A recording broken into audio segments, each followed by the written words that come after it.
Well folks, in just 2 weeks, The Legend of Zelda Tears of the Kingdom will hit store shelves. Reusing some assets from its predecessor, it's looking to be a spectacular experience in its own right. There is, however, one particular feature, which was present in Breath of the Wild, that I don't think will be present in its sequel. Nintendo is a gaming company known for getting weird. Sometimes it leads to smash hits like the revolutionary motion controls of the Wii or the delayed success of the 3DS family of systems. But it has also led to more unfortunate blunders, such as the ill-fated and confusingly named Wii U with its unique gamepad controller. And 5 years ago, Nintendo made another one of these unique decisions with the release of Nintendo Labo, a pretty novel line of products which lets you physically build an item out of cardboard which can then interact with software on the Nintendo Switch through the use of Joy-Con controllers. This was just the start, however. Just a year later, Nintendo released this baby. By sliding the Nintendo Switch into the Toy-con VR goggles, it turns the console into a handheld VR headset. And Nintendo thought, hey, Nintendo Switch has games. Let's make this new product compatible with some of them. Some games they added support to only offered VR in a restrictive mode built specifically for that functionality. But ladies and gents, in Breath of the Wild, they just let you play the full game in VR. Now, there's a very good chance that some of you didn't even realize that Breath of the Wild had VR support at all. And that's because the Labo VR starter kit did not sell very well. And that's a bit of a shame, I think, because it's kind of fun. But anyway, I thought I'd get ready for the release of Tears of the Kingdom by fighting a Lynel in VR and taking you along with me. Of course, I can't record anything while I'm hooked up to this, so I've spliced it together with some footage of me fighting the same Lynel outside of VR. Enjoy.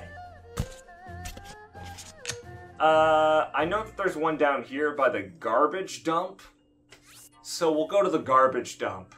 I will say, this thing's dangling in my face, isn't it? Yeah. Alright, so here at the garbage dump, can I drop onto this Lynel? Is that him? I can't tell.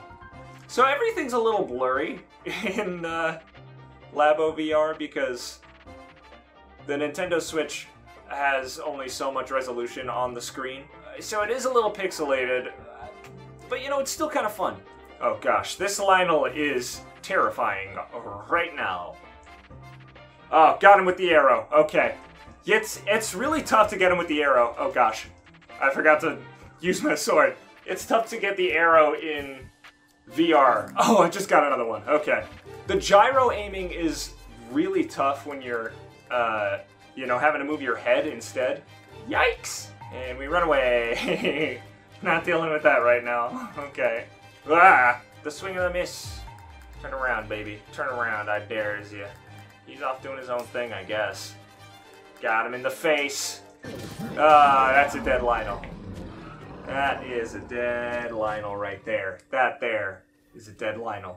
I did, in fact, kill the Lynel in VR. Hooray! Playing Breath of the Wild in VR is a challenge at times because it's kind of pixelated and blurry because of the limitations of this screen. But it's still a blast, and you still get to experience that stuff in a virtual reality setting. I just think it's really cool that Nintendo put like the entirety of Breath of the Wild in VR for your enjoyment. Like, you can just do that if you have the Labo VR goggles. Like, that's insane. I thought they would have made it like a snippet or like a mini game or something for you to do like they did with Mario Odyssey, but no, it's just the full game in VR, and that's that. Go for it. I love it when Nintendo gets weird. Speaking of which, Nintendo, this thing here, this Nintendo Switch, just put Street Pass in it.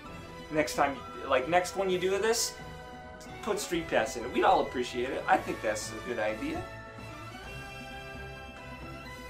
Thanks for stopping by.